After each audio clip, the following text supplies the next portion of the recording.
your names in the chat box and please share your organization and the country where you are joining us today from. This session is going to be in English and French. So please remember to click that round world looking icon in your Zoom toolbox and choose your preferred language. So if your preferred language is English, please choose English. And if your preferred language is French, please choose French. There'll be simultaneous interpretation happening. We have 2 country presentations, as I mentioned earlier. After the country presentation, we'll have question and answer session. Please raise your hand if you would like to speak during that time. But if you still want to ask a question before the question and answer session, please write your question in the chat. We will raise it during the Q&A session, or there will be responses provided by the countries to your chat question. Next slide, please. So this is the agenda for today. We have opening remarks from Dr. Daniel from the Uganda AIDS Commission. And then we have a series of presentation by Dr. Abe on the HIV epidemic and KPTWG and involvement of the community in the response from Côte d'Ivoire. And then we have Dr. Peter Mudiope and Gerald Pandey talking about the HIV epidemic and the KPTWG, setting up the KPTWG in Uganda. And then we have time for question and answers. Link and learn sessions are organized in a way that there is enough time and scope for asking questions, practical questions, successes, challenges. So we will really encourage you to ask more questions, either by unmuting yourself at the time of the discussion slot, or even writing questions in the chat, which will be addressed and answered very soon. And then in the end, we are going to have takeaways from 3 participating countries. We have Congo today, we have South Sudan, and we have Zambia.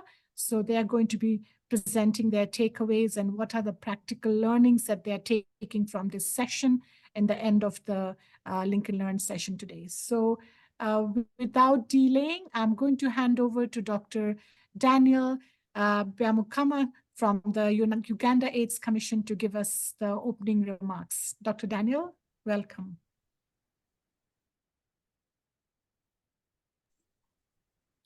Thank you, Parinita. Good morning, good afternoon, good evening, colleagues, wherever you are. As introduced, I am Dr. Daniel Byamukama, but I'm also called Dan. Actually, my best friends call me Dan. So you can call me Dan, you can call me Daniel. I work with the Uganda AIDS Commission as the head of the HIV prevention program. And I am pleased to be making the opening remarks. Though what is happening in the country, I felt like I was not the best to give opening remarks about the KP program. But nevertheless, I will go ahead and tell you our story as I open this important engagement. I want also to thank SSLN, of course, for your tireless engagement and initiative to keep us engaged and communicating and sharing best practices as we build a strong HIV prevention response for the whole region. In Uganda, it is true we have key populations.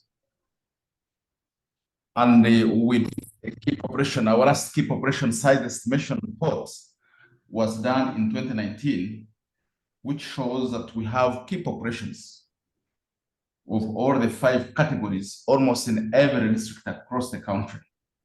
Though the political establishment, of course, would want to imagine that we don't have equal populations across the whole country.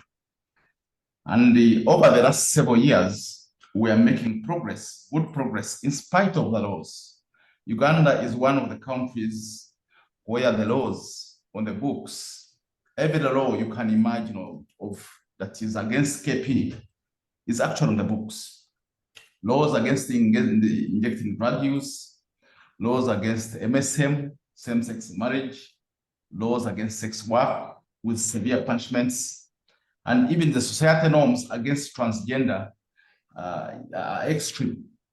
So even laws prohibiting or not acknowledging sexual activity in prison and closed settings, similar settings.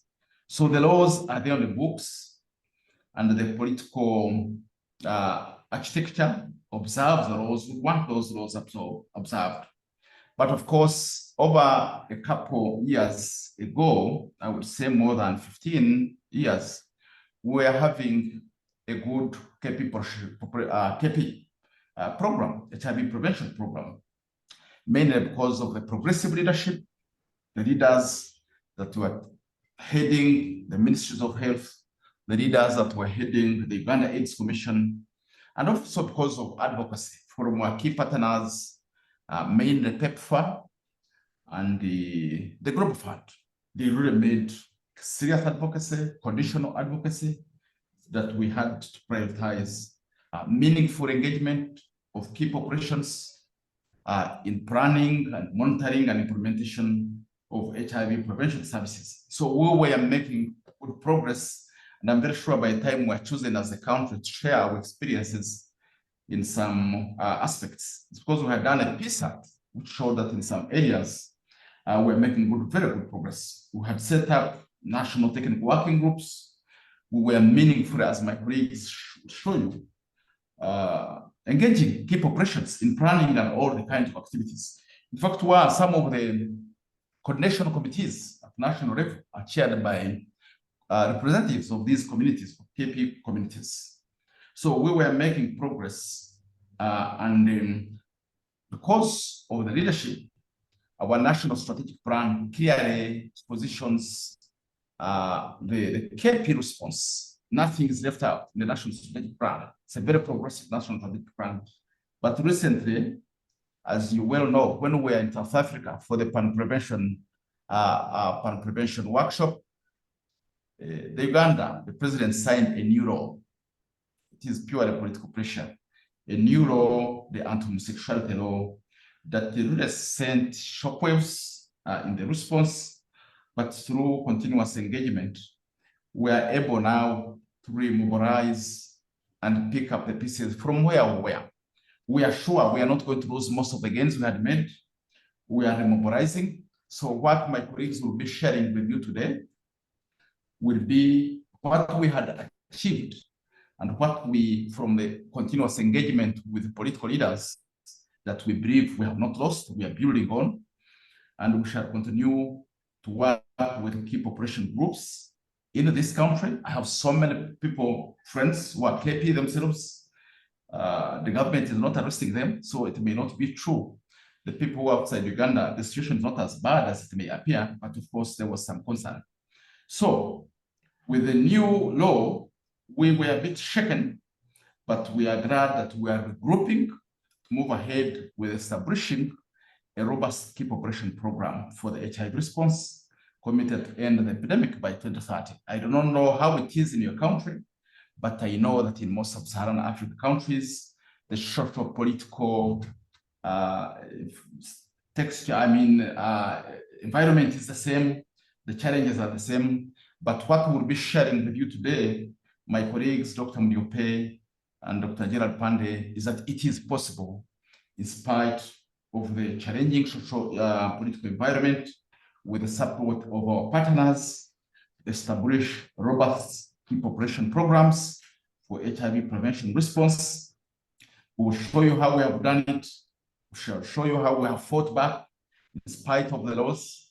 And I'm very sure our colleagues in Côte d'Ivoire have a similar experience in overcoming some of the social political challenges that face most of our countries.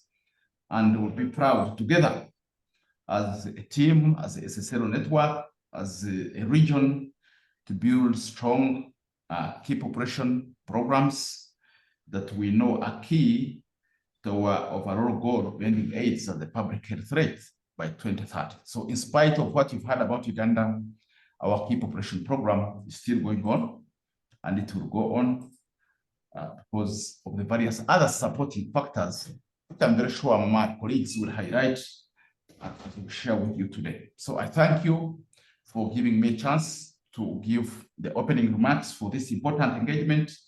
We look forward to listening to your feedback and learning from each other. We look forward to learning from our colleagues, our sister country, Côte d'Ivoire, and all the listeners from the feedback.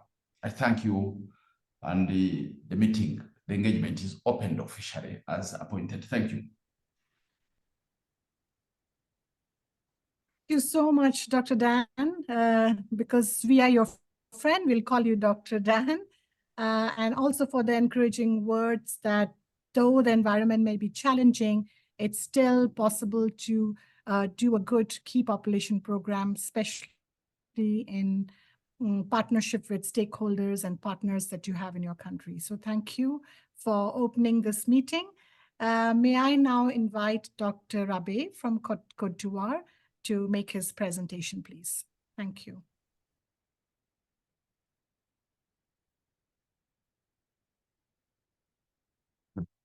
Bonjour à toutes et à tous, ou bonsoir à toutes et à tous selon votre position. Je suis en effet Dr Abbé Cyprien, médecin spécialiste en maladies infectieuses et tropicales, chef de service au Programme national de lutte contre le sida. Et donc, j'ai en charge le service des populations hautement vulnérables. Alors, on va vous parler de l'épidémie de l'épidémie du VIH en Côte d'Ivoire. Diapo. Diapo. Diapo. Oui, l'épidémie se présente ici en Côte d'Ivoire, selon la carte que vous avez. Et nous avons une population autour de 30 millions. C'est une épidémie qui est mixte, avec une population estimée de PPVIH à 407 595 en fin 2022. Et donc, avec 66% de femmes et 34% d'hommes. Et l'épidémie est beaucoup représentée à Abidjan, dans 48 districts, soit 80% des populations. Diapo. Diapo. Diapo, s'il vous plaît. Oui, l'épidémie, voici quelques prévalences. La prévalence dans la population générale est de 1,82%, avec 1,08% pour les hommes et 2,56% pour les femmes. Là, nous avons les décès, mais nous allons insister surtout surtout les nouvelles infections qui sont autour de 8 978, soit 63% de femmes et 37% d'hommes.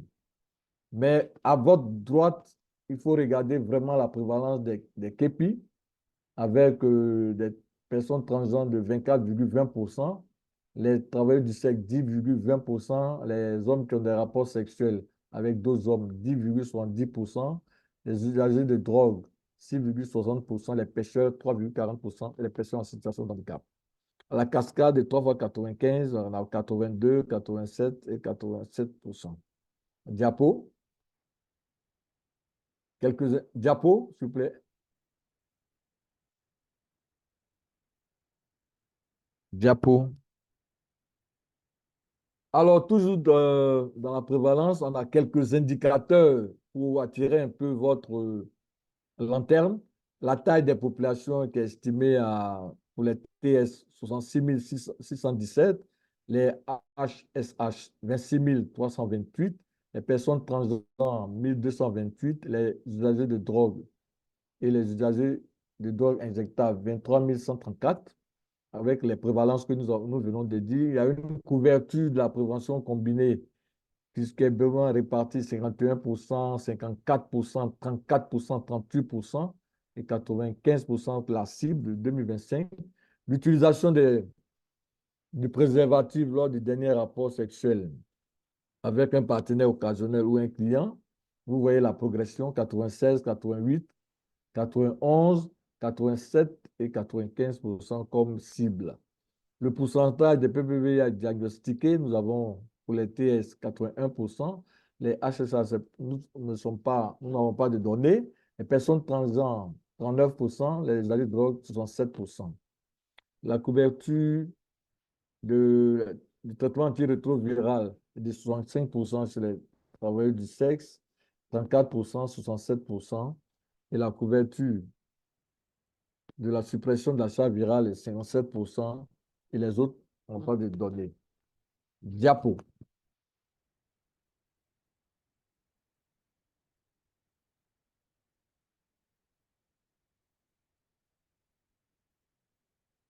Alors, la mise en place du groupe technique population clé va comprendre quelques éléments. Par exemple, la diapo suivante. Merci. Pouvez nous passer la diapo, s'il vous plaît?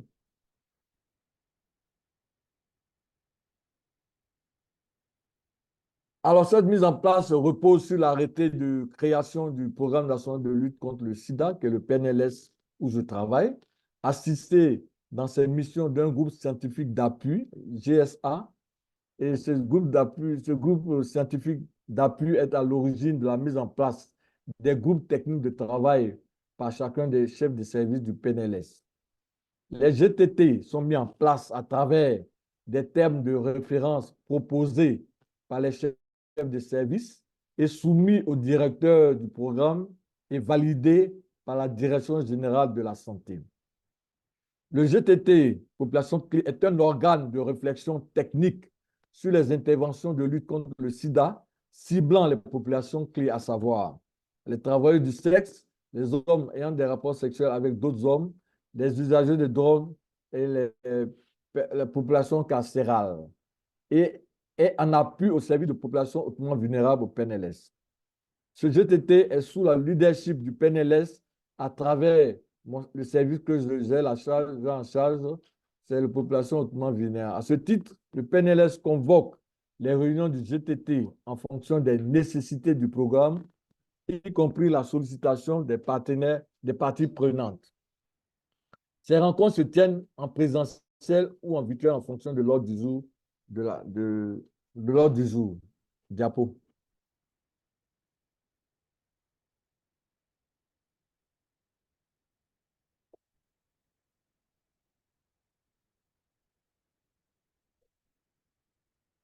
Diapo.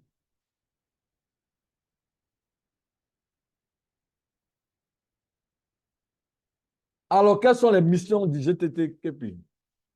C'est de veiller à la prise en compte des populations clés dans les programmes de lutte contre le sida, c'est d'identifier les besoins et contribuer au renforcement des capacités des organisations et d'analyser les données de la réponse aux IST et au VIH à l'endroit des populations clés et proposer des orientations pour la prise de décision, d'élaborer ou faire la revue des premiers drafts des documents normatifs, à savoir les directives, les guides techniques, les normes, les procédures opérationnelles et les outils en matière de prévention et de prise en charge du sida chez les populations clés. Et enfin, de contribuer à l'instauration d'un environnement favorable pour l'accès aux services de prévention, de soins et traitement des IST, du VIH et du sida pour les populations clés d'APO.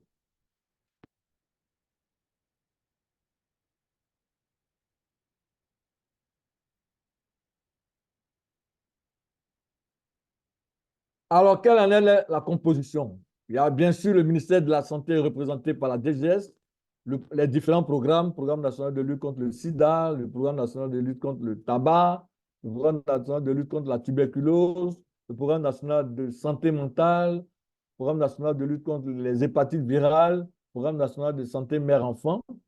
Au niveau de la justice, nous avons tout l'arsenal judiciaire que le CNDH, la LIDO, les directions des droits de l'homme, la DAP, l'Association des femmes juristes, la DPGEJ, la protection judiciaire de l'enfant et de la jeunesse, l'Observatoire communautaire de la santé, le CLM, ODH.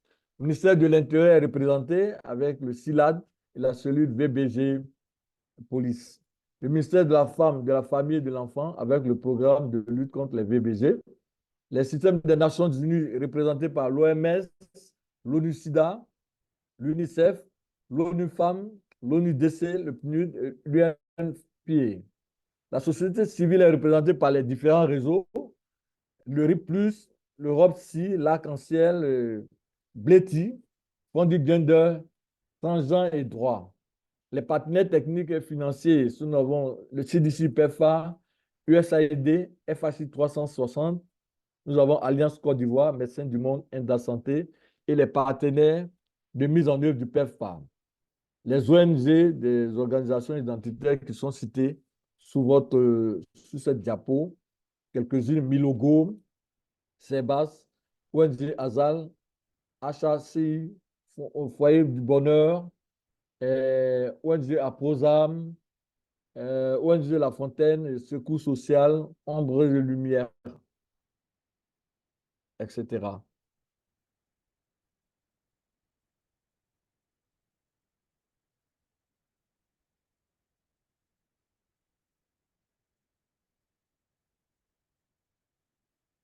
Diapo. Alors, quelle est la participation significative de la communauté des populations clés à la réponse du VIH? Diapo.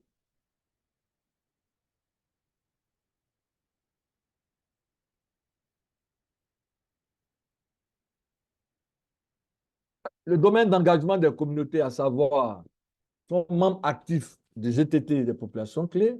Ils participent à la mobilisation des ressources financières pour la réponse. Ce sont des acteurs de mise en œuvre de la réponse nationale par les approches basées sur les pairs, la mobilisation, l'offre des services et suivi communautaire. Ils participent à la mise en place et l'animation des centres conviviaux qui sont les drop-in centers. Participent aussi à la surveillance dirigée par la communauté, le CLM, et faire des plaidoyers. Ils participent aussi à la lutte contre la stigmatisation et la discrimination à travers l'observatoire et la prise en charge juridique et judiciaire, et bien sûr des formateurs nationaux comme l'AILO, le dépistage du VIH, les droits humains.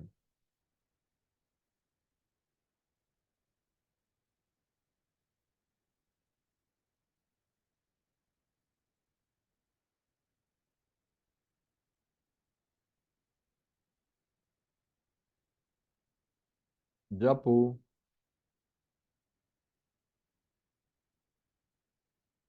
Alors, quels sont nos défis?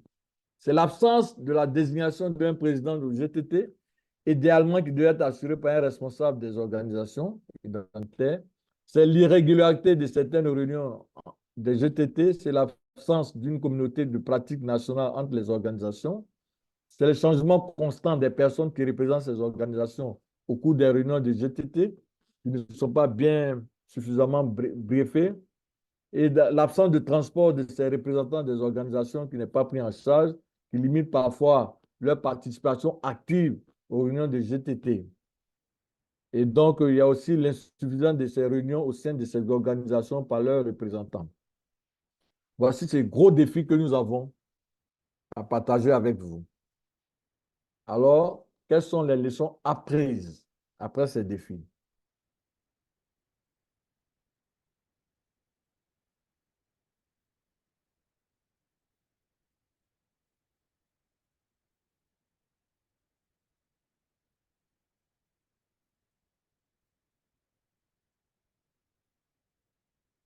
Alors, les leçons apprises, c'est la participation significative des organisations des populations clés au GTT, facilite la prise en compte de leurs besoins spécifiques et l'appropriation des différents documents normatifs, outils et documents nationaux de planification. Ce sont les réunions du GTT qui sont des cadres d'échange pour faire le meilleur suivi des recommandations, des supervisions et permettre aussi de responsabiliser toutes les parties prenantes en vue d'optimiser et d'harmoniser toutes les interventions en direction des populations clés. Et enfin, ce GTT joue un rôle également d'un cadre de collaboration et une plateforme de renforcement des capacités mutuelles entre les organisations des populations clés, le PNLS et les autres parties prenantes.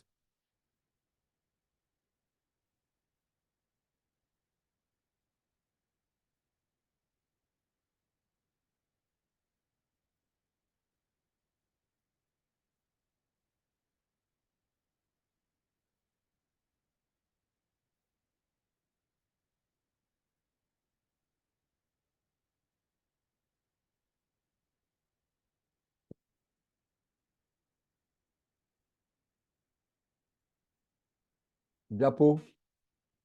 Alors, je vous remercie. La Côte d'Ivoire a été championne de la CAN, la 40e édition. Et à travers cela, vous voyez les trophées. Et je remercie tous les acteurs qui ont participé pour la réussite de cette présentation. Alliance, ROPSI, et puis le SSLN, et puis Fonds du Gender, et bien sûr le Programme national de lutte contre le sida. Je vous remercie.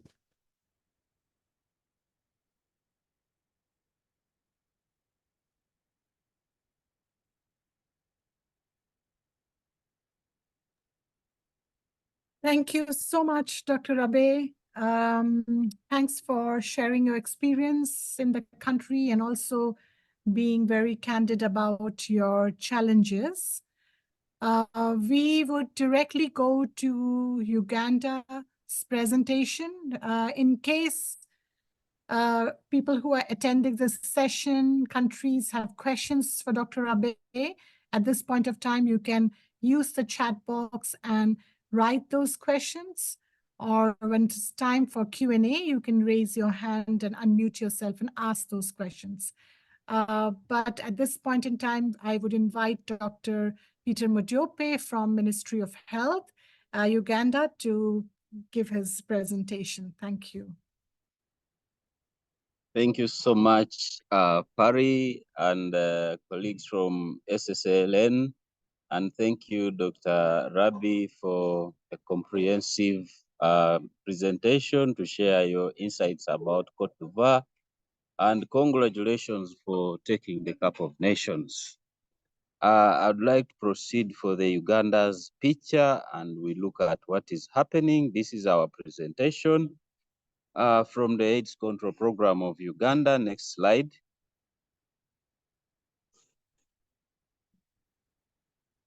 Yes, the HIV burden in Uganda is a heterogeneous one. It is in the general population, but we also see it in some concentrated areas like in towns, but also in populations like the key populations. However, the prevalence generally is around 5.5 generally, and it has come down. That is in 2021. It has come down from 6% in 2016. And among the young people 15 to 24, it's around 1.8. And generally, the number of people estimated to be having HIV in the country is around 1.4 million. And we have only been able to enroll around 1.3 million people on the antiretroviral drugs. We have, however, made some progress in terms of the global UNAIDS target. By 2022, the first 90 were at 82%, and the second 90 were around 96, and the third 90 were around 92. So we have been able to identify only around 82% of the people living with HIV/AIDS, and we have sent them into care, of which only 92% of those have virally suppressed. There has been significant regional and gender and residential heterogeneity of interventions, but we still have challenges to reach everyone, and gaps exist, especially in the first 95%, in identifying around 200,000 people who are not yet in care. Next slide. So this is a graph showing the prevalence in Uganda based on a population-based survey. That is the demographic survey and the AIDS indicator survey or population HIV assessment. And when you look, the first couple of graphs are total. You see what I've been talking about, the prevalence generally around 5.5 coming down from 6 in 2016. And when you look at the men, the prevalence has reduced to around 3.8, coming down from around 4.5. And the women has reduced to around 7.2, reducing from 7.5 in 2016. So, but this reduction has not been really significant achievement. and the graph looks like it has leveled off in terms of the burden of HIV in the country. Next slide. So when you look at the comparison by age for the different categories, you see that generally for the two surveys in 2016 and 2020, the females were really having a very high percentage of, prevalence of HIV, apart from the people aged 50 to 54, where you see that the prevalence of HIV increased between the two surveys of that age group. So we are seeing an increasing prevalence in that age group, but mainly due to demographic shift of the people who are infected rather than the new HIV infections which are occurring in the young people. Next slide. So this is an age-specific HIV prevalence, looking at where the prevalence is highest when you compare men to women. By and large, we have a higher prevalence between 30 and 59, but more marked in the age group of 35 to 39 and also 45 to 49 and 50 to 54. Women generally have the higher HIV prevalence apart from the age group of 55 to 59. And when you look at the smaller graph, you find that generally the 15 and above, the women have higher prevalence, and plus 50, the prevalence is almost the same in terms of HIV prevalence. Next. So this is a slide looking at the trend of new infections and the AIDS-related deaths from 2000 to 2022. And generally, we are seeing that the new infections and the death are reducing, both in female and in male. In the first graph, you see that the total number of new infections reduced from around 98,000 in 2000 to around 52,000 or 54,000 in 2022. But when you look at the different colors between men and women, you see that the men, the reduction was around between 42,000 to around 18,000, and for females, the reduction was similar, but still the burden quite high. And when you look at the death, we have had significant reduction in the number of deaths from around 80,000 in 2000 to the current around 18,000 deaths related to HIV. But significant deaths still persist among men because the men are not seeking HIV compared to the women, though we have more numbers of women who are in care. Next.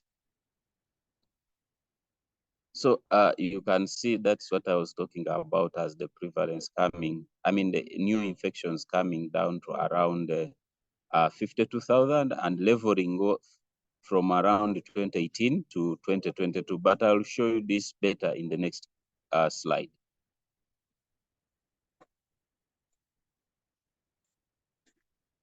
Again. Yeah, again. Yeah. So when you look at these graphs, you see that generally the new infections are reduced, and the graph, if we go on as is, the graph will continue persisting around that same place. We are around 52,000 new infections, and you see that broken blue line, it is persisting. And when it comes to the AIDS-related death, it's also leveling off from 2018 to around 2022.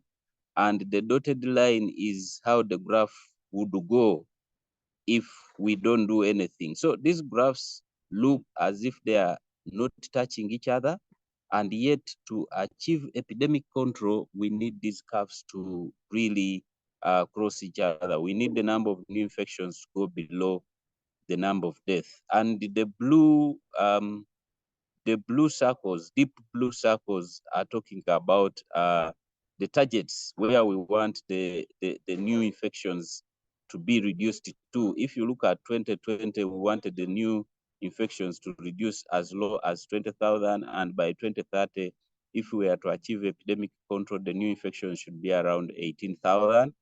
And the same applies to the very dark circles, brown dark circles. At 2020, coming from 2010 around the 60,000 deaths, and going down to, we are targeting that by 2020, we would have had around 18,000 deaths, but that didn't happen, and then level to around 15,000 deaths by 2030. So these graphs are still a challenge. I think we can continue and we see more. Again, next.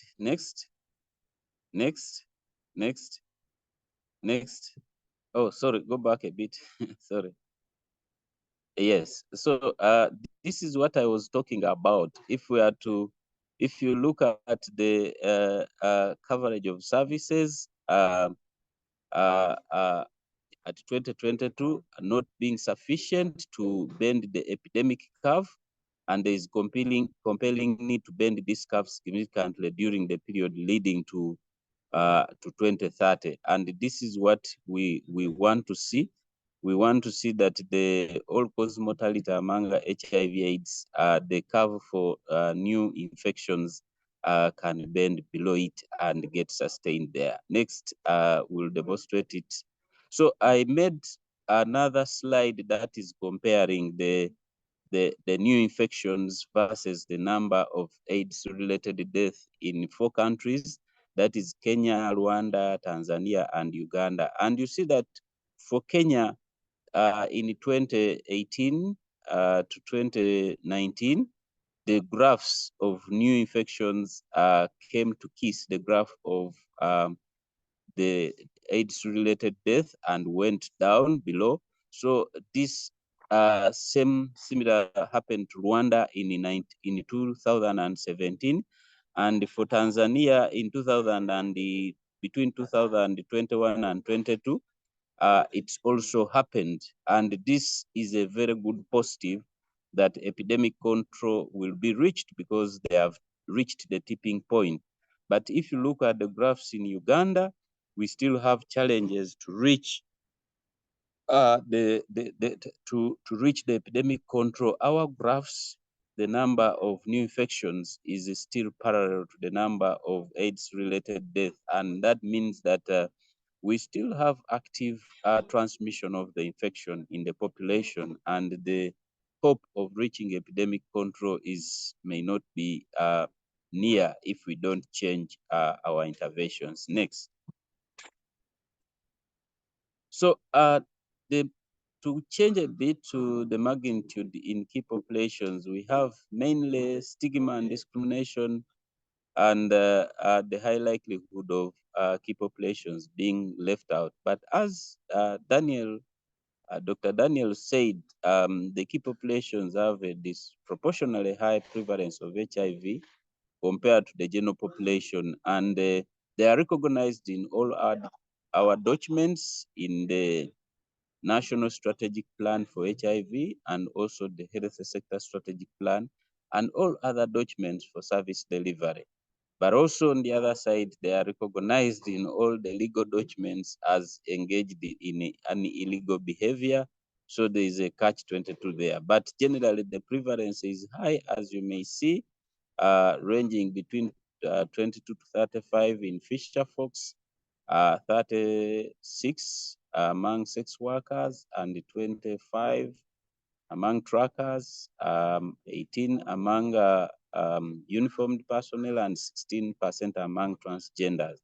And when you look at the PWID, it's also very high at around 20% maximum point estimate. and in MSM, it's around 12%, 13%, according to our surveys. Last done a triangulation in 2022, and among prisoners, it's around 15%, and 12% among prison staff. In Uganda, the armed forces, including prison staff, are also uniformed personnel, are also considered as priority populations. I would like to end here and hand over to my colleague, Dr. Gerard Pande, to talk about the programming for KP and the technical working group. Thank you so much. Over to you, Pande.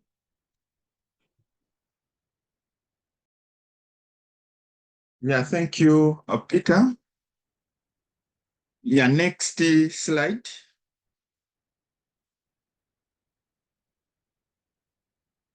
I'm presenting about TWG meetings, and actually today we've just had the one. And I want to tell you that the composition of these TWG meetings includes the KP community themselves, Minister of Health, Uganda's commission, security agencies like police, development partners. We have the academias, people living with the HIV/AIDS, CSOs, among others. This helps us to involve them. You know, as we are providing services, there is a saying that nothing for us without us. It also, the TWG meeting provide a platform for getting feedback from the KPs and other stakeholders on service delivery and tailoring services to clients' needs or preferences. The KP communities during the TWG meetings freely interact with government agencies. You know, sometimes we make the laws and we are the provide services. So it is a platform where they interact freely with government officials and other stakeholders to discuss HIV and other service delivery issues. It also acts as a platform where the KP communities and the other stakeholders come to a consensus on the policies, guidelines, and new interventions that are meant to target the KPs. It also provides a platform to validate new research. Actually, today, some of the studies that have been done among the key and priority populations were presented in our TWG meeting. It also acts as a platform for understanding KP issues and the advocacy for government. Generally, the TWG meeting makes recommendation to the National Disease Control Department. This is where HIV, AIDS control program falls, and it makes recommendation to the National Disease Control Department, which further sends all the discussions to top management for approval of any decision that has to be taken on. But it all starts from the KP TWG meetings. Thank you. Next slide. Next slide. Yeah, so what is the role of KP communities? The KP community plays a very critical role, one in advocacy and lobbying for funding of the policies and implementing interventions that are client-centered.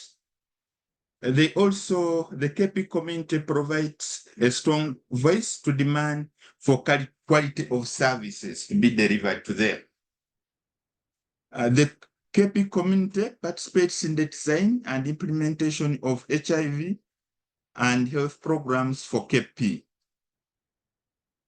They also support service delivery because they help in the mobilization, follow-up, and refill, and issues of human rights support. The KP community offers a platform to reach hidden population.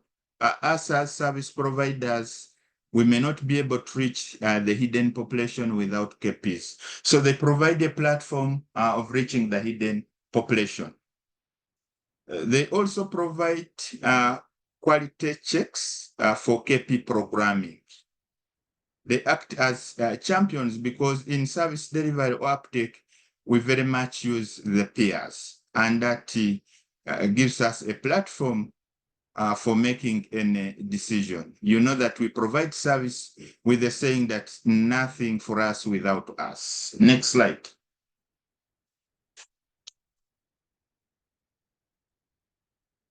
So I'm presenting to you a case study.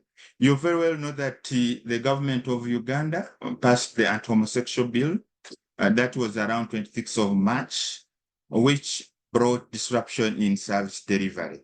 So when it brought disruption in service delivery, as the ministry and the other stakeholders like Uganda AIDS Commission, we came up with an adaptation strategy. So what informed this adaptation strategy?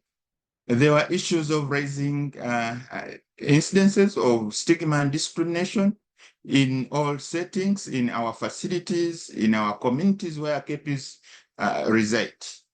There were also threats from law enforcement officers and local leaders. For them, they wanted to start implementing the law even without passing it. Then, as the ministry, we observed a decline in uptake of critical interventions like ART, like PrEP. And actually, when we did an assessment of the uptake of services, especially in our facility and community DICs, we realized a drop in the uptake of the critical services. At that time, after passing, health workers were fearing to provide services because the law required that every person had a duty to report.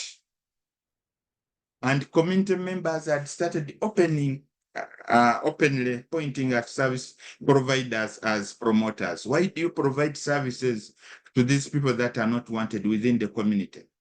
Then there were fear.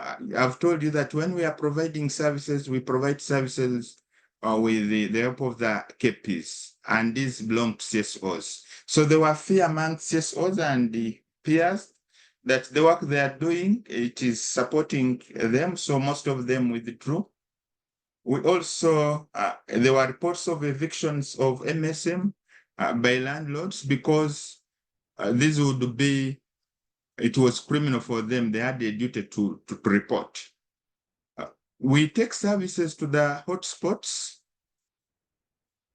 We take services to the hotspots, but at that time, some of the hotspot managers had stopped health workers to provide services in their hotspot. Then there were reports where health unit management committees sat and said, we no longer want peers at the facility, and yet they play a very critical role in the refill and follow-up of our clients. Next slide.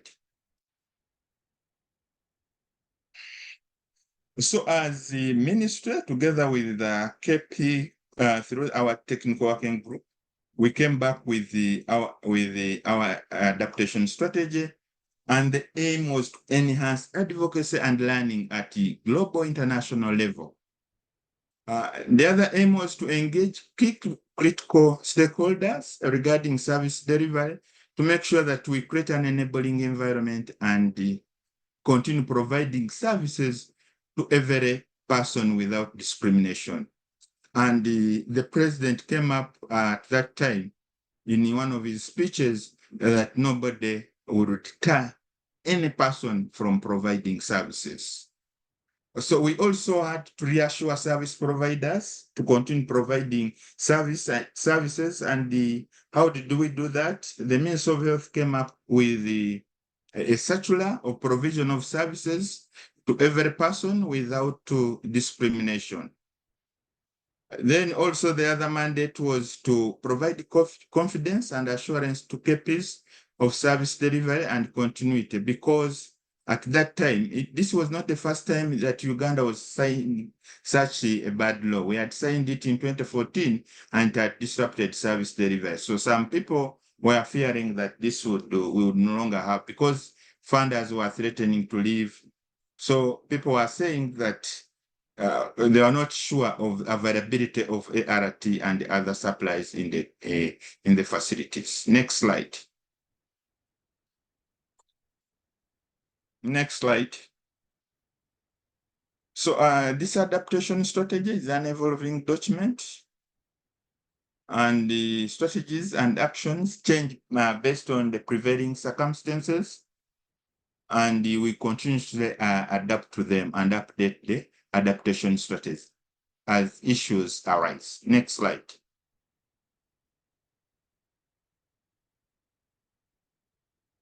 So what progress so far have we made? A rapid multi-sector team was formed, which includes Minister of Health, Uganda's Commission, CASO, CAPE representatives, other stakeholders like UN. All these helped in the, have been key in the adaptation strategy. We've also held targeted dialogue meetings and orientation meetings in some of the districts and cities where we had much violence. And in these meetings, we targeted the technocrats, we targeted the politicians, religious leaders in most of the affected districts. We also conducted orientation meetings or trainings of health workers because most of them were failing to provide services, but also to enable them provide KP-friendly services. We also worked with other stakeholders to do a follow-up and document all cases of human rights violence and abuse. And actually, today I've given an update of what has been happening since we started in the response. Next slide.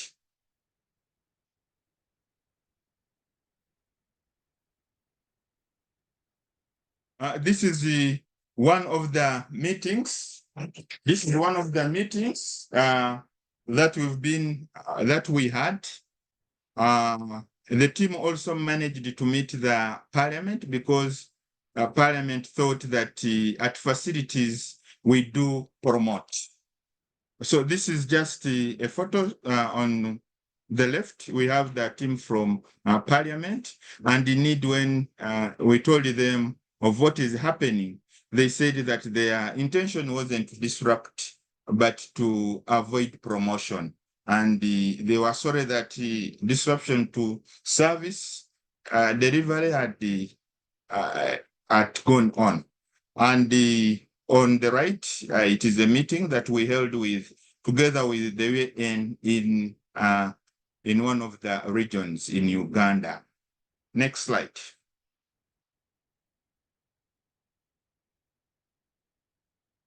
Next slide. Yeah, this is the circular which came out. We as the minister were the first one to come up with such a circular, but we've seen many other institutions like finance has also come up with the circular of provision of services without discrimination. It's Minister of Education, and also DPP's office has also come up with a circular. So several circulars have come from government, but the Minister of Health was the first to come up with such a circular of provision of services without discrimination. And the content here came from the technical working group meeting of what should be in the circular. Next slide.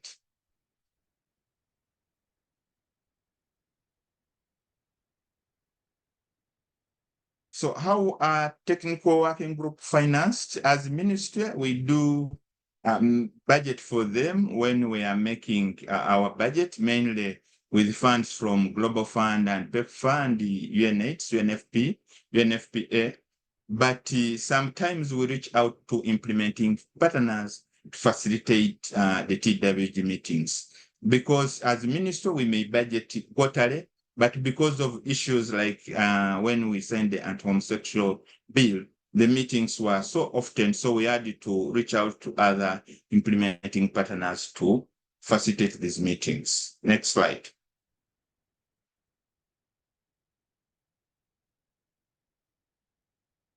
Thank you. Over to you.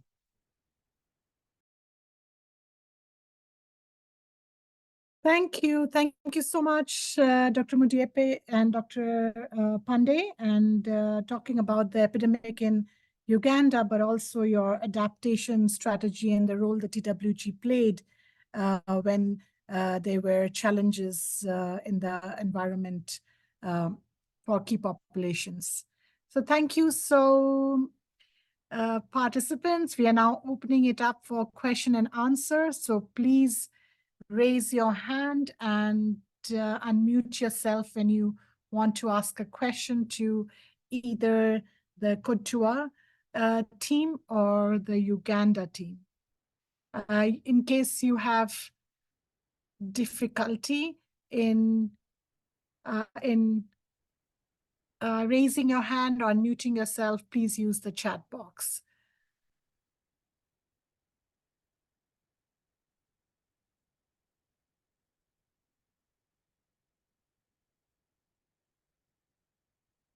Okay, I do see a hand, Melvin, from Zambia, if I'm not wrong. Melvin, do you want to ask a question, please?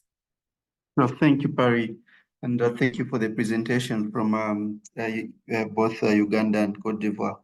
My question is directed to Peter. On Peter's presentation, I think there was one highlighting a figure when he did a comparison of how the other countries are faring in terms of getting to the epidemic control. But of interest is how the Uganda epicave is looking. I wanted to just find out if there's something specific that Peter and team are looking at to reduce that curve, and also if it could be narrowed down to the key populations. This is because in the presentation they highlighted that the key population still had a huge contribution to the prevalence. So maybe we wanted to just find out if there's something specific that Peter and team are doing to reducing the epicave, especially for the key populations. Over.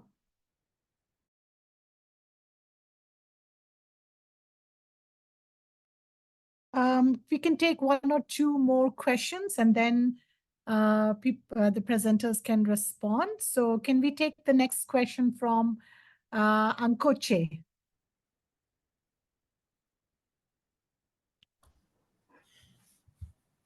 Bonjour, messieurs. Bonjour, est-ce qu'on m'entend?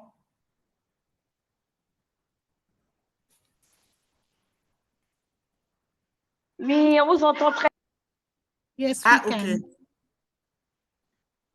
Merci beaucoup. Merci aux deux présentateurs. Pour la Côte d'Ivoire, la présentation qui a été faite au niveau du ministère de la Famille, je souhaiterais que le PNLS ajoute le PNOEV comme membre du GTT en plus du PNL-VBG.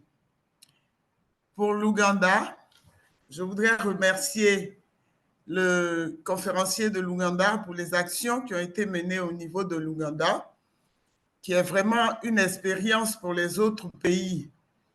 Et je voudrais savoir comment ils ont réussi à lever les difficultés pour pouvoir parvenir à proposer la circulaire qui impose à toutes les structures de prendre en compte les populations clés dans les services de santé qui sont offerts.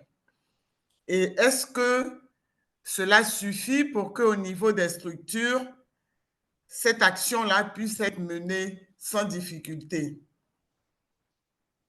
Est-ce que les populations clés de l'Ouganda fréquentent aisément les structures de santé pour les soins? Merci.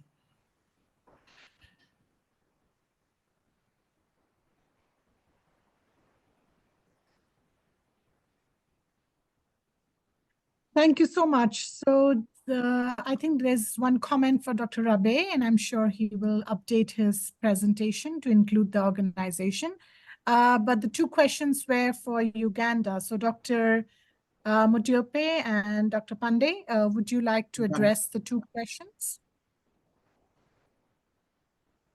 Thank you so much, Parry, and thank you so much, Dr. Pande, for the presentation.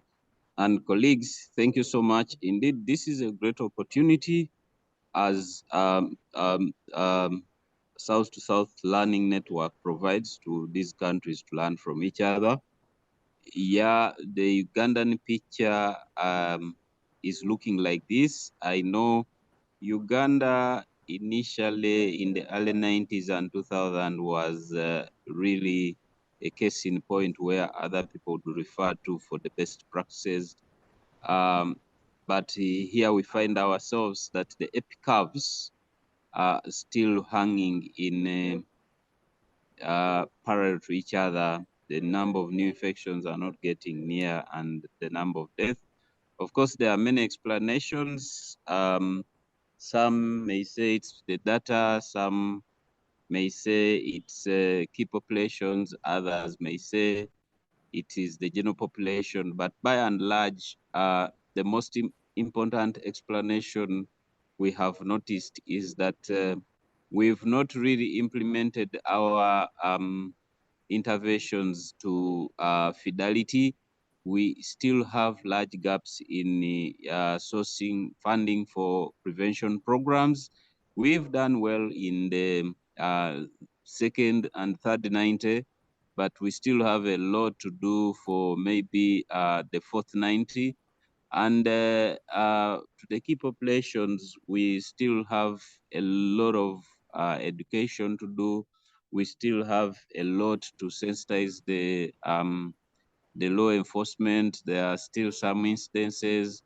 There is still high levels of stigma, actually stigma cutting across key populations and people who are living with HIV/AIDS. You know, there is the AHA Act, but there is also the law for HIV Prevention and Control Act in Uganda, which also a bit stigmatizes people who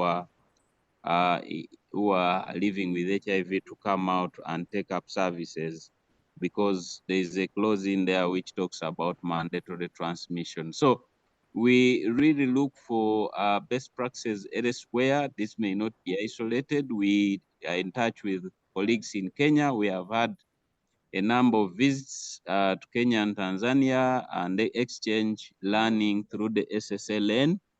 And we realize that actually most of our interventions are not to scale. For example, circumcision, we have the largest circumcision program, I think, in Africa and maybe globally. We require to circumcise between 800,000 to 1 million people annually, but we are only reaching halfway. PrEP, we have only reached just part of what we are supposed to scale up to. So we still have suboptimal programs. We have not implemented fidelity, and this explains the curve. However, with the recent planning, we have really refocused. We are creating synergies within the programs, and we have gotten new support to make sure that we implement the interventions that are really impactful.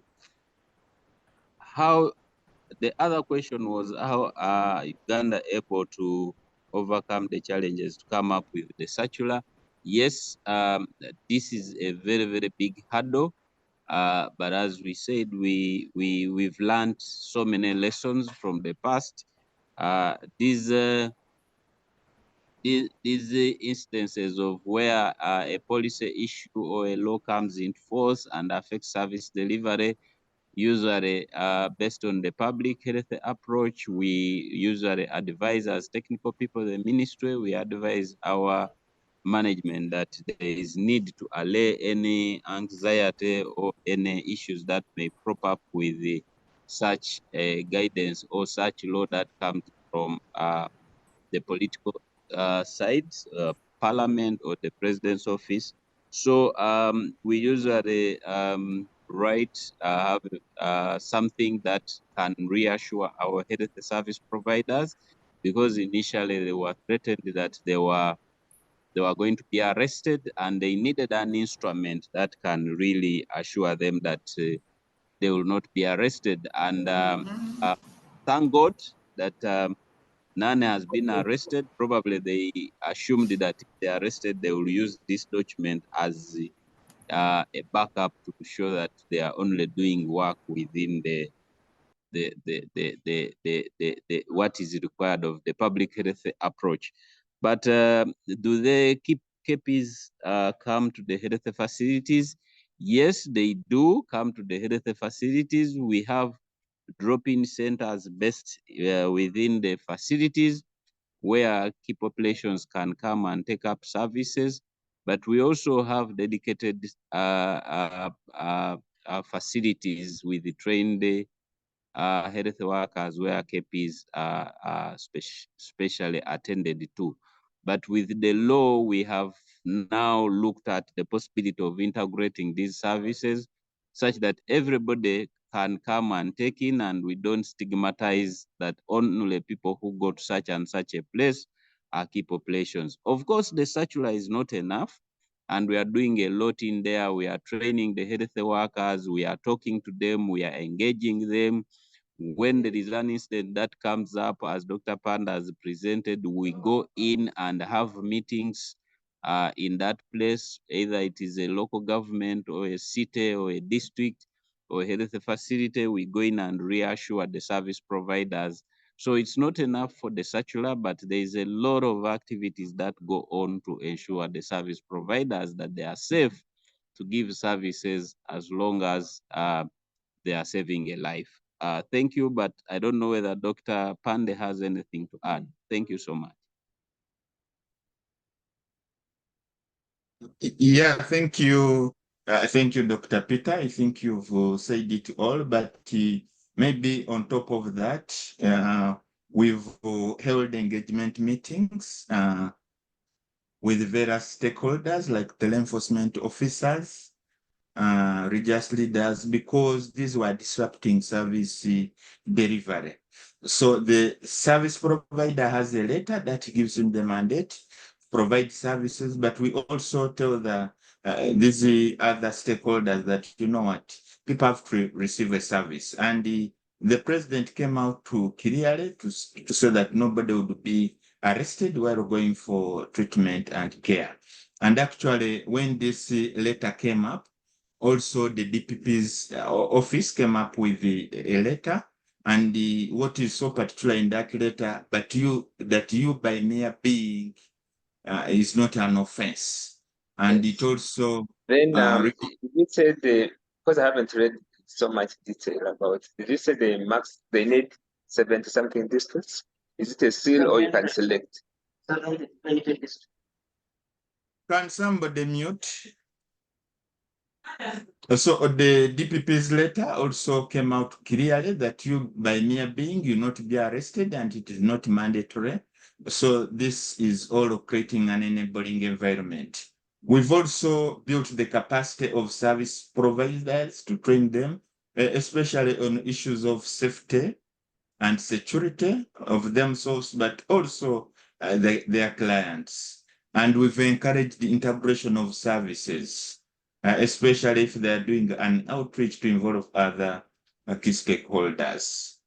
I think that is it. There was a question in the chat. I don't know whether Peter has the answer to it, that what steps have we taken as a ministry or as government to convince Parliament? Yes.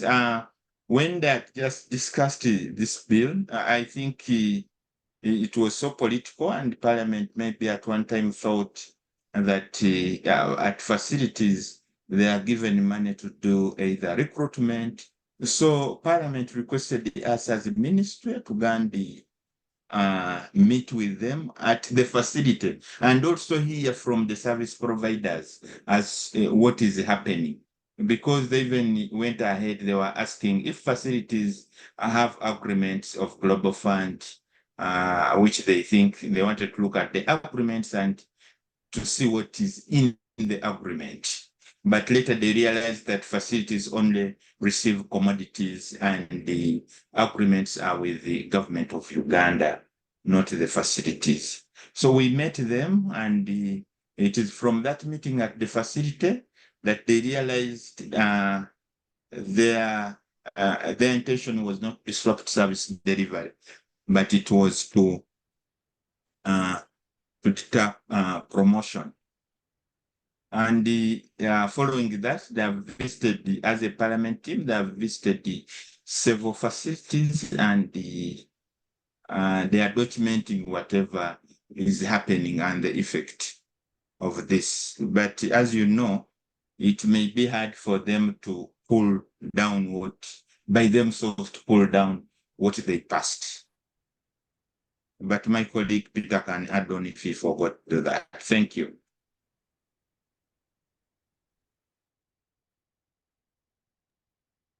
Thank you, Dr. Pandey and Dr. Peter. There is another question for you before I go to JC. There's another question, and it's about the circular. And in the chat, one of our colleagues is asking, with regard to the circular, are there any actions aimed at acceptance of key population by the general population? So has the environment where general population, is there some acceptance of key populations after the circular, especially by general population? And because you had said the general population thought it was their responsibility now to report, but has that changed a bit? Dr. Pandey, Dr. Sorry, Mudihope? I didn't know I was still not muted, but thank you for the question. The circular, there was a circular to the health facilities, but the communities really complained that it was not clear.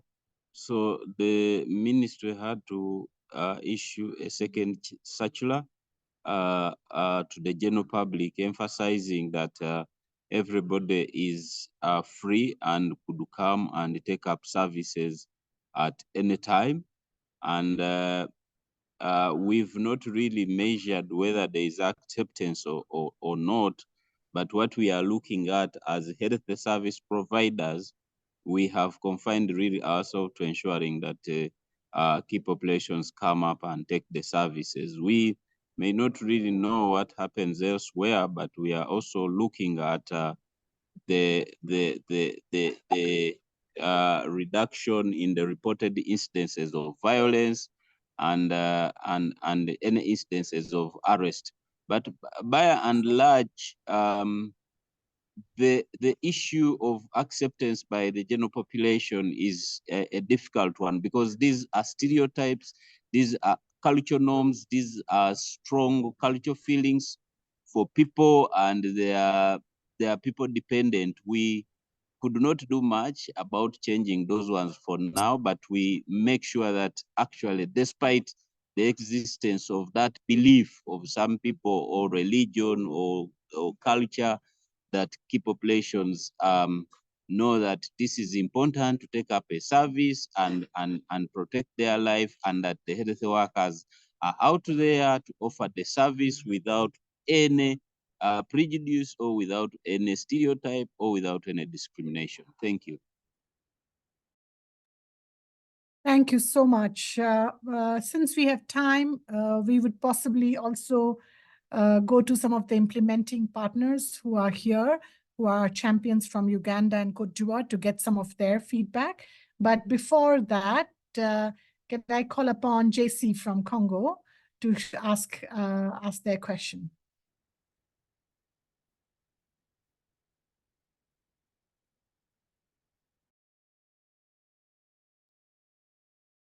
JC, you can. Merci beaucoup go ahead. pour la parole. Thank you. Merci beaucoup pour la parole. J'ai eu des problèmes techniques, donc je n'ai pas pu suivre la présentation de la Côte d'Ivoire, mais en revanche, j'ai suivi celle de l'Ouganda. Excusez-moi. J'aimerais dire par rapport, chez nous au Congo, nous avons adopté une approche depuis 2019, on appelle ça la désoccidentalisation de nos actions par la contextualisation. En anglais, on peut dire de-westernization of our action. Donc, c'est une stratégie qui nous permet déjà de un, l'acronyme LGBTQI+, on l'a relégué au second plan. On a consacré le concept de minorité sexuelle et de genre. Et même l'étude actuelle qui est en train d'être menée au Congo ne parle pas des transgenres, mais plutôt des minorités de genre, parce que ce concept nous laisse à nous la latitude de dire qui nous sommes par rapport à notre contexte et aussi par rapport à notre société. Par rapport à ce qui s'est passé en Ouganda, je pense que c'est une situation vraiment horrible. On a suivi ça de près et on continue de suivre ça. Effectivement, il y a beaucoup trop de problèmes. Mais je pense que dans les stratégies que le ministère de la Santé est en train de déployer, il faudrait aussi promouvoir la résolution 275 de la Commission africaine des droits de l'homme et du peuple, parce que c'est une résolution qui a été adoptée contre les violences et autres violations des droits humains basées sur l'orientation sexuelle réelle ou supposée, identité de genre réelle ou supposée. Donc, il faudrait aussi promouvoir cela, parce que c'est une résolution africaine qui a été adoptée dans ce sens-là. Et même l'adoption de cette loi va à l'encontre de cette résolution-là qui a été adoptée au niveau de la Commission africaine des droits de l'homme et des peuples.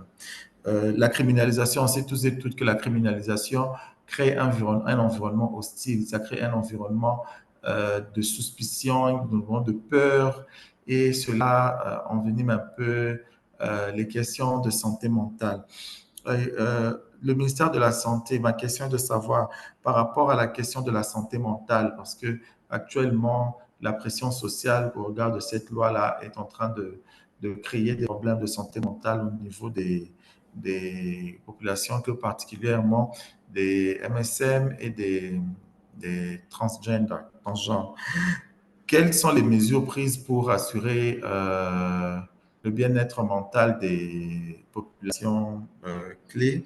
Et la deuxième question, c'est de savoir, dans ce contexte de criminalisation, comment se fait la distribution des gels lubrifiants? Parce que les préservatifs, c'est un outil qu'on donne à toute la population, tout le monde peut avoir ça, mais en revanche, la particularité du gel lubrifiant est que c'est remis pour la plupart du temps au MSM pour les pratiques sexuelles. Et étant donné que la loi interdit l'homosexualité, interdit la promotion de l'homosexualité, comment la question des gels lubrifiants est gérée? Parce que cela, il y a une forte présomption de rapport sexuel, c'est pour que les gens se protègent. Mais en même temps, il y a le circulaire qui prônent l'accès à la santé. Et quand les bénéficiaires viennent, on leur donne aussi des gels. Mais de l'autre côté, il y a la loi qui interdit ça. Comment est gérée cette situation-là des gels lubrifiants? Merci beaucoup.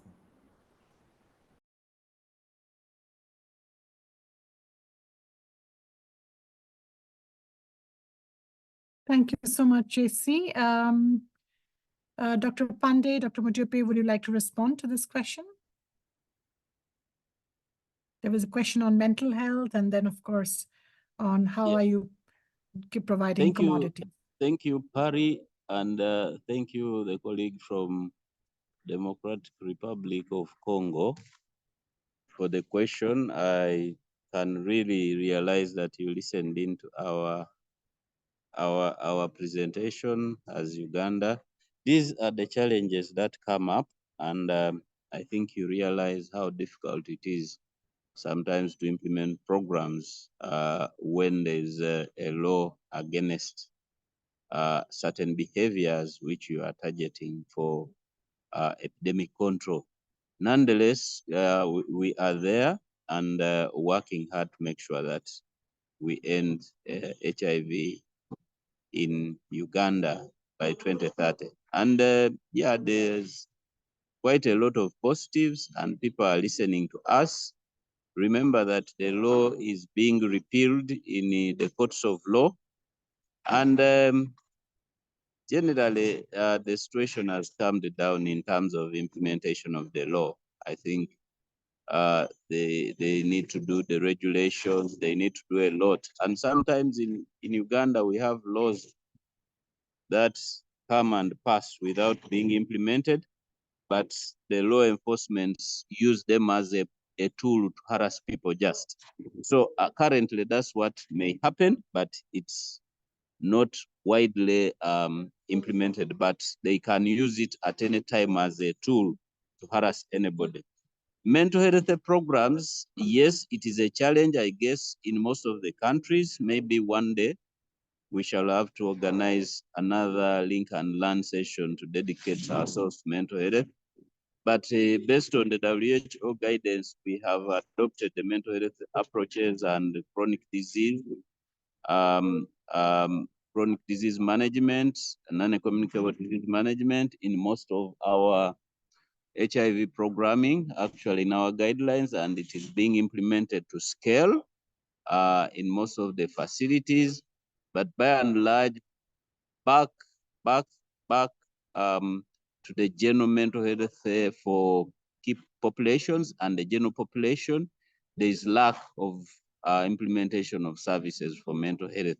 But the second question of the distribution of condoms and lubricants, it's mainly through the community, and Moses Mlindwa from the community is on, and I see his hand up. He can raise and also respond to that question appropriately. Thank you. Thank you so much. And JC is confirming that the participants are not from DRC, but from Congo Brazzaville. Thank you, JC, for reminding us that. Okay, so I'm going to now open it up a little bit to some of our implementers from Uganda and Côte d'Ivoire. And Moses, I see your hand. So besides answering about maybe distribution of commodities, I'm going to also check if you want to say a little bit about your role as an implementing partner and stakeholder in TWGs in Uganda. So Moses, over to you. Thank you. Like you say, I'm Moses Murendwa Chimbugwe. I work with the Spectrum Uganda initiative. I've represented the key population on Global Fund Board for close to 6 years. I want to add my voice to what Dr. Byamukama, Dr. Pande, and Dr. Mujope has elaborated, that the adaptation strategy where we have fully participated as communities has resulted into our community members returning to care slowly by slowly. We have seen results in the districts and the cities where we started the adaptation strategy, where we had initially found, follow-ups in the PrEP uptake, in the RT uptake. But as we do other engagements, as we do follow-ups, we are seeing communities returning to care. But also, as the report, my colleagues have indicated, the violations continue. But majorly we are recording violations from non-state actors. We are seeing increased, violations from landlords, from where DICs, the dropping centers are located, but also increase the blackmail and extortion. But our partners work with in this area who provide legal services like IRAV, Chapter 4, Defenders, Uganda Keep Operation Consortium have really done a great job in responding to these emerging issues. But the only challenge probably currently I see that may jeopardize the adaptation strategy is resource envelope. There are many districts. We are close to over 100 plus districts, but the adaptation team and the strategy has reached fewer districts. So I believe if we do, if the ministry and other stakeholders do provided with resources to reach other stakeholders and in other districts, this will be great. But of course, from community perspective, organizations, especially key population-led organizations, also have come up with innovative ways of reaching our members through digital platforms, but also rescheduling the working hours, but also providing security tips. So on the ground, there's a lot that is happening, and we are seeing progress. I would say, however slow it is, but we are seeing many people returning to care. And I think this is a processes that we are documenting. These are processes that we need to continue supporting. On the issue of consumables, yes, the innovative strategies that we have highlighted, but the most important one is the advocacy. We have done a lot of advocacy that lubricants are not only used for key populations, but also used for the general population. And now we call it,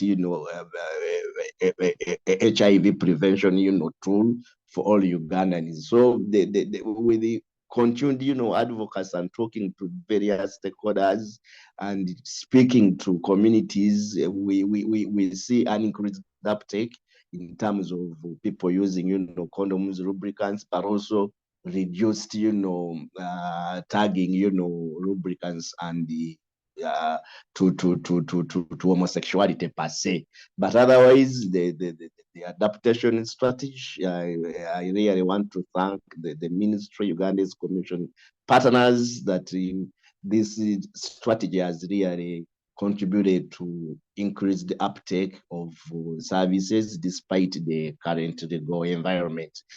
Issues of ACA, we are in court, and the issues of court can never are not allowed to be discussed. Let's hope that the Constitutional Court see the light and it definitely, dispel the act. I thank you. Thank you. Thank you so much, Moses. I'm going to call upon maybe one of the implementing partners from Côte d'Ivoire to share how has the TWG, since the topic today is TWG, how has the KP TWG in Côte d'Ivoire have helped them scale up or do their work better? Do we have somebody from Côte d'Ivoire, an implementing partner, who could share? Please unmute yourself and share.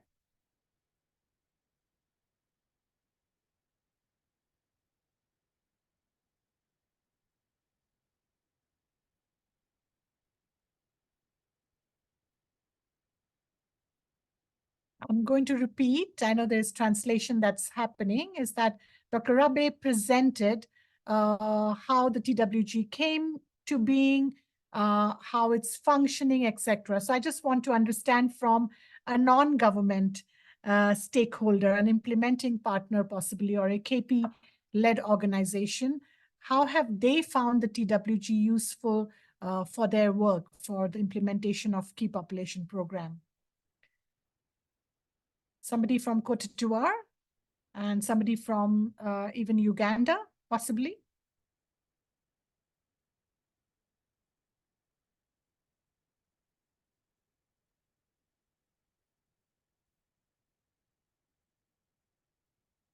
Maybe I could say something. I'm Charles Brown from Uganda. Please hello, go ahead, bonjour. Charles. Okay, thank you Hello, for the present. hello. Sorry. Let Charles speak first, and then I'll invite you. Thank you, Guy. Okay, thank you. So for me, from the experience of the communities and the work that has been done in relation to the TWGs, I think the connection between TWGs and partners that are implementing work has sort of softened the sense that we had. For example, people like from the policymakers coming to realities with what is happening at, say, the drop-in centers, the clinics for the KPs. All this has been bridged by the technical working group because we have KPs who are participating on the technical working group. So they are able to bring that voice of the community, of the KP community, to the policymakers to understand that actually this is what is happening on the ground. But also, again, in terms of funding, the connection between the TWGs, where we have KPs representing, has also helped to generate some little funding. As you have heard, what my colleagues alluded to, for example, visiting the different districts to analyze the situation. All these the voices from the communities has helped that some funding has been allocated, though as my colleague Mulindo has said, we need to reach out to many more districts, but at least there's some funds that, however small, that have been allocated because of the interactions in the TWGs, that some work is being done, has been done in some districts. So in particular, the connection between the TWGs and particularly those TWGs where we have representations of the affected communities, the voices of the affected communities have been brought much closer to the policymakers and have been brought much closer to funders. At least we have some bit of resources allocated to address some of those challenges. I can stop there for now and give a chance to other colleagues to say something. Thank you so much, Charles. I think you've made your point very clear. Can we move to Gaye? I think you're from Côte d'Ivoire, right? Gaye, over to you. Allô?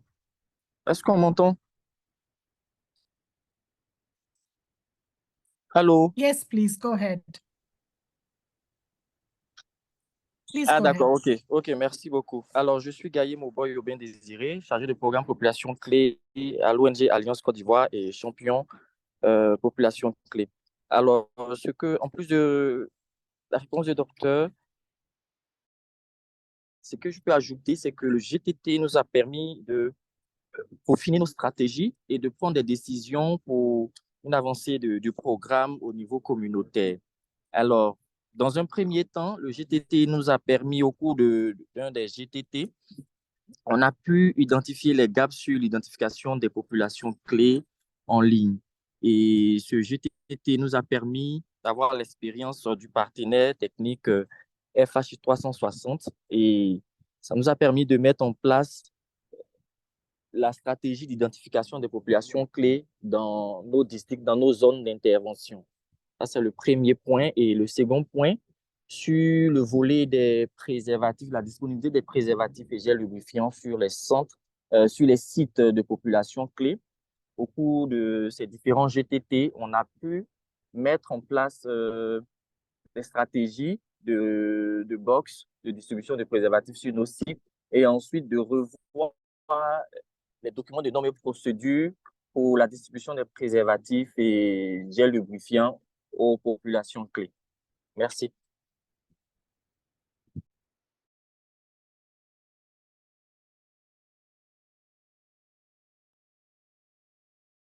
Thank you so much. Is there anybody from Uganda and Côte d'Ivoire who wants to unmute themselves and say anything about their experience of participating in TWGs? I'll wait for a minute or so before moving to the last section of the session today. Is there anybody from Uganda or Côte d'Ivoire who would like to share their experience of participating in TWG? Yes, Dr. Bonjour. Anedra. Bonjour. Please C'est go Dr. ahead. Adendra de la Côte d'Ivoire. Je suis chargé de la prévention au PNLS. Juste signaler que les organisations des KPI ils ont dit qu'ils ont des difficultés de connexion en dehors des gaillets qui a pu se connecter. Ils disent qu'ils ont des difficultés de connexion, donc ils essaient de prendre la parole, mais ils n'arrivent pas. Juste pour signaler ça.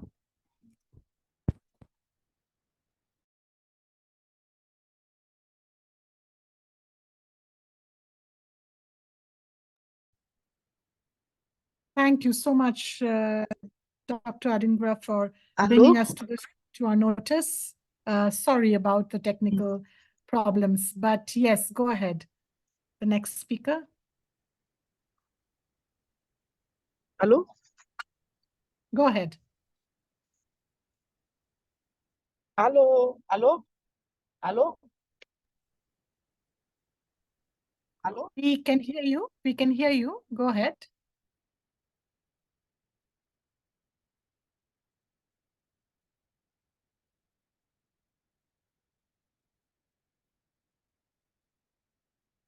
Okay. Francis, I see your hand up. Go ahead, Francis. Yeah, thank you. Thank you so much. And I want to thank my Ugandan colleagues for the presentation and also for what they've said. I am not from an implementing partner.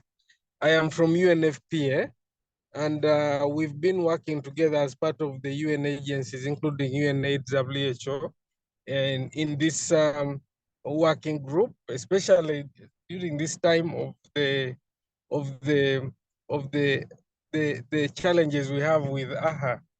What I can quickly say is that the Ugandan experience is really a very positive one because it is all inclusive. That is what is important, including, of course, the KP implementing partners and closely working definitely with KPs as well. This has been very beneficial in ensuring that all possible, scenarios are discussed on how best to provide services, ensure services happen. The legal aspects are well addressed. Of course, there's something that has been told that there's an appeal going on to this law by the partners who are following up on this. I would like also to state that this coordination mechanism has really been a point where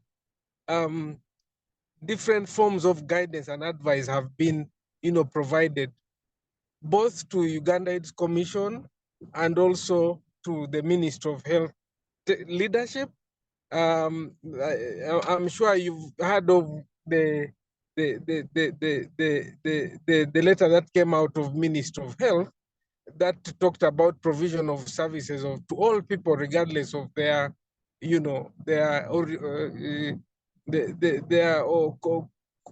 orientation and all that. So it did quite a lot to quell the issues, but it all comes from sitting down together as a committee and giving advice to the technical leadership.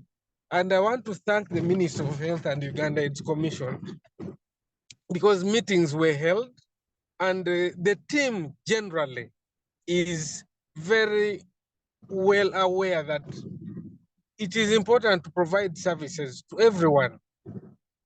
If we are to go ahead and be able to achieve the reduction as planned in HIV/AIDS infections by 2030. So I would really want to applaud the Minister of Health and the Uganda AIDS Commission. The other thing possibly is that the communication has been quite, very good in terms of this communication about the coordination, the meetings, what is taking place. During these meetings, all areas are covered. I talked about the legal, the technical aspects. We also hear from the KPs, what is happening from the communities.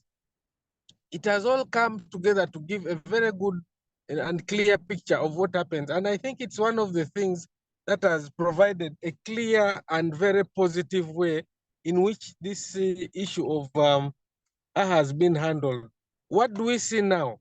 It looks like, apart from the communities that are, some communities that are trying to fight the other members of the communities who are, having different maybe orientation, the forces generally have got out of it. We are now having more of an issue from the community than the police or the legal aspect against our members from the KP community. So this briefly, that's what I can say about the team in Uganda, and really very thankful for their coordination and leadership in ensuring that we come up with the Ministry of Health and the Uganda AIDS Commission saying that we need to continue providing services to these people. So the issue now, I think, is about community acceptance. That is what I see as a major issue now. And of course, a few political leaders, of course, who still make a lot of noise. But generally speaking, it is not an issue as it was in May last year when this act was passed. Thank you, and over to you. Thank you so much, Francis, and thank you also for representing the other development agencies and UN. We have come to the end of the session today, colleagues, and so this space is now for South Sudan, Congo, and Zambia, who attended this session as a participant. So to these three countries, I have to say that I am sure a key population TWG is not a new concept. I'm sure in your countries, you possibly already have key population TWG. However, we have learned today from Côte d'Ivoire and from Uganda how to manage a TWG, how to make these TWGs more effective. And from Uganda, we have learned how in difficult circumstances, when the environment is not very friendly, TWG can play a key role. So may I then request representative from Congo-Brazzaville to share your key takeaways from today's discussion. What are one or two things that you learned today that you will implement in your country? Congo-Brazzaville, the floor is yours.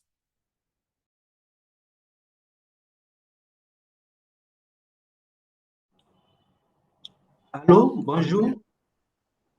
Allô, bonjour. Vous m'entendez? Bonjour, bonjour Ben. Please continue. Oui, je suis Monsieur Ben Borja Nyanga. Je suis responsable de suivi et évaluation au Conseil national de lutte contre le sida. Merci beaucoup pour la parole accordée. Oui, le mot groupe GTT n'est pas nouveau ici au Congo.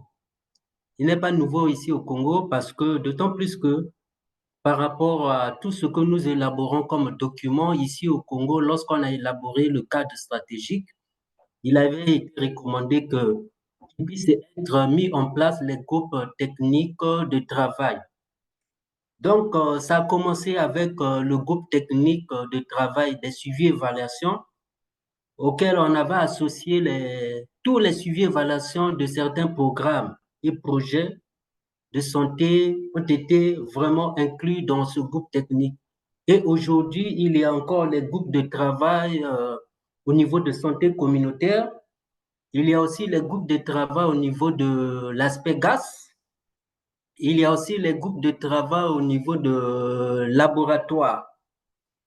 Mais nous, en ce moment, ce que nous pouvons vous parler, c'est le groupe de travail des suivis et évaluations.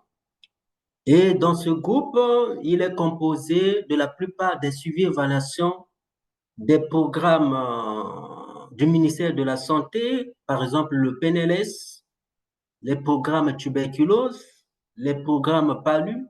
Tous les suivis et évaluations de ces programmes sont associés, sont impliqués dans les réunions auxquelles nous nous retrouvons.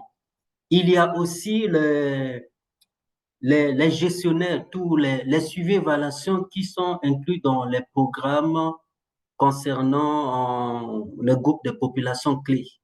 Et là-bas, nous avons des réseaux des associations qui sont aussi impliqués dans nos réunions de travail pour savoir réellement ce qui se passe dans leur activité, comment ils sont en train de suivre, ils mettent en œuvre ou bien ils évaluent leur programme au niveau des associations, des réseaux des populations clés.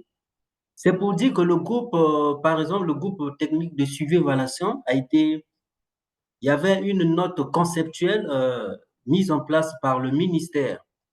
Et cette note avait institué qu'on puisse insérer aussi d'autres secteurs comme l'enseignement, comme l'enseignement supérieur, l'enseignement général, parce qu'il y a des activités qui se mènent aussi au niveau des adolescents et des jeunes. Donc, ce groupe a été créé pour contribuer au bon fonctionnement du système de suivi et évaluation, étant plus que nous avons un cadre stratégique de suivi et évaluation en matière de lutte contre le sida qu'il fallait, en réalité, à une période donnée, évaluer et programmer d'autres orientations. Ce groupe fonctionne et a fonctionné dans le sens que lorsque nous nous retrouvons, c'était pour valider les outils, valider les résultats obtenus à travers les activités. Mais nous venons aussi de suivre l'expérience de la Côte d'Ivoire et de l'Ouganda.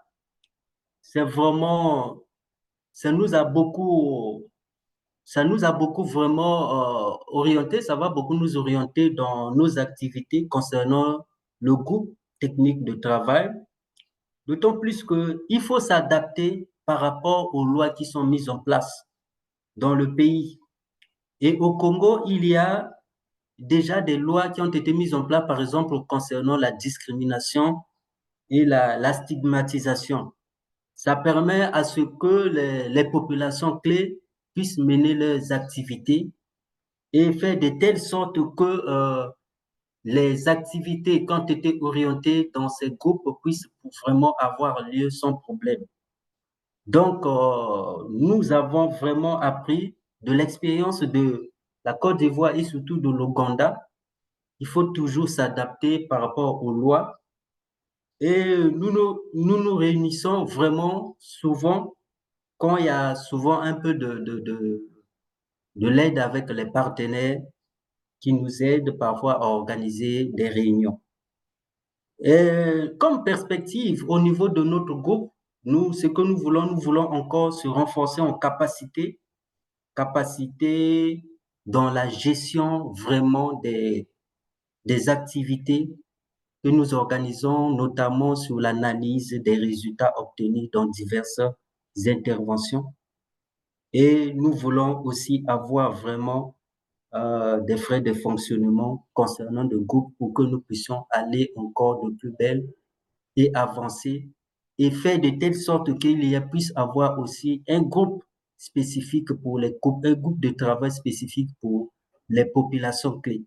Bien qu'aujourd'hui, ils sont souvent associés dans le groupe technique de travail de suivi et évaluation, mais ils doivent avoir aussi leur groupe auquel ils vont vraiment exprimer leurs problèmes de point de vue spécifique. Donc voilà un peu en bref ce que nous pouvons dire concernant le GTT au Congo-Brazzaville. Il y a certains groupes de travail qui sont déjà mis en place et ça fonctionne. Et il y a encore beaucoup de défis à relever, surtout dans la mise en place des notes conceptuelles et de fonctionnement de manière régulière. Merci, c'est ce que je voulais un peu parler, par exemple, au Congo. Les groupes de travaux sont vraiment en bonne voie pour le fonctionnement. Merci.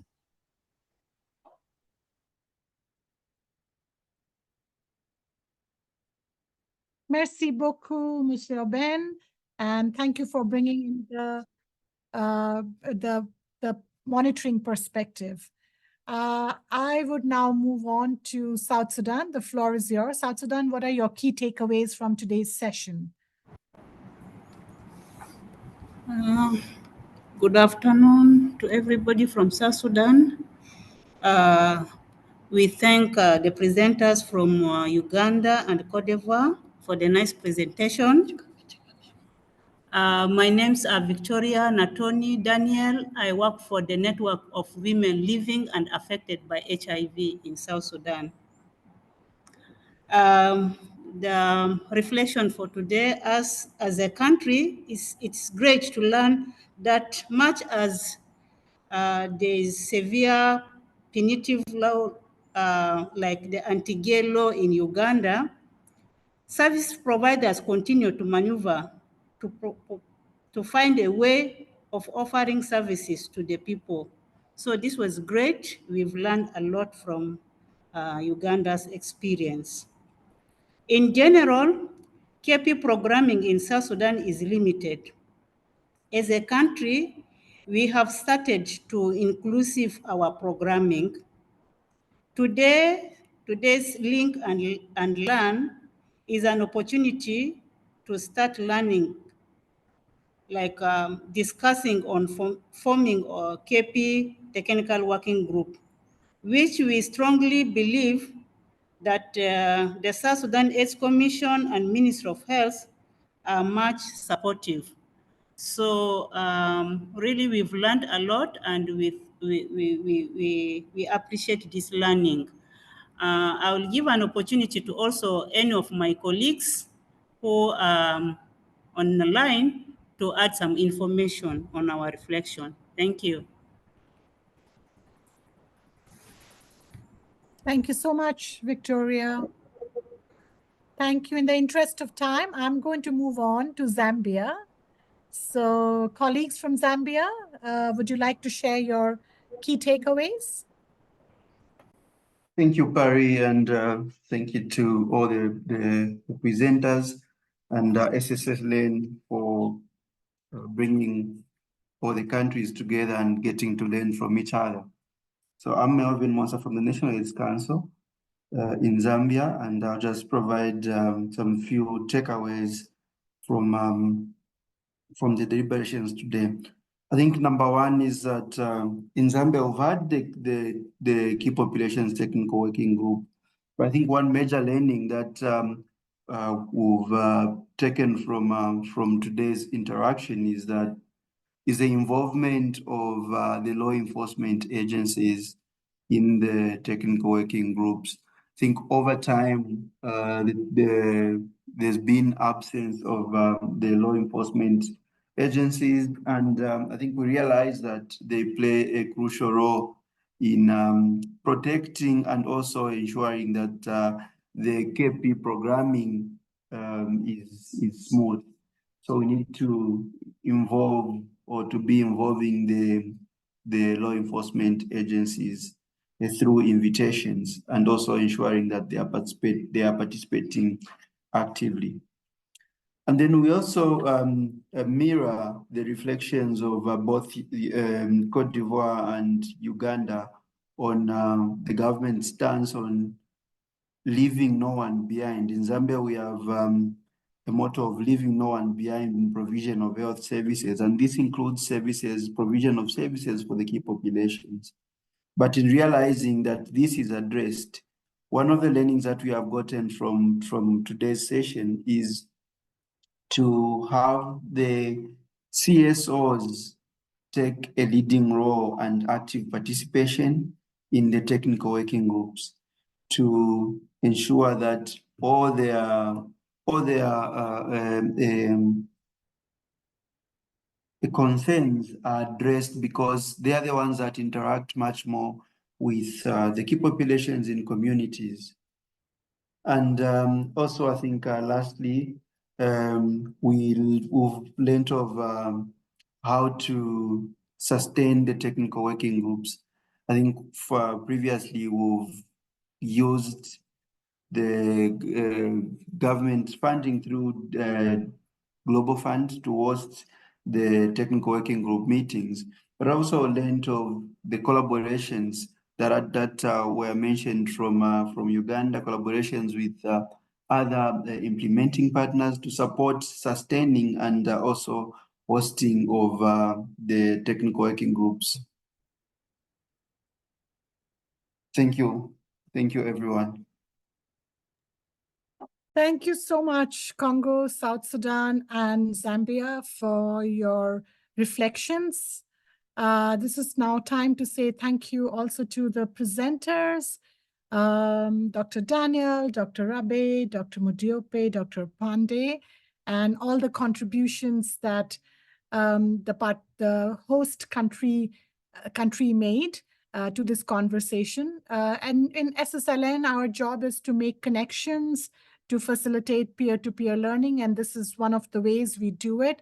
But let not this be the end of building relationships and communication. Please feel free to write to these colleagues, and you will, if you want, you will find their names from your country engagement leads. Please write to them directly and ask questions, and I'm sure it will be a learning process. Thank you, everybody. I'm sure the poll has been done. People have participated in the poll. So my job is to say thank you and have a great evening. Thank you. Au revoir. Au revoir. Bye Au revoir. bye. Au revoir. Merci Merci. beaucoup. Au Merci à revoir. tous. Au revoir. Thank you. Bye. Thank you. Bye bye.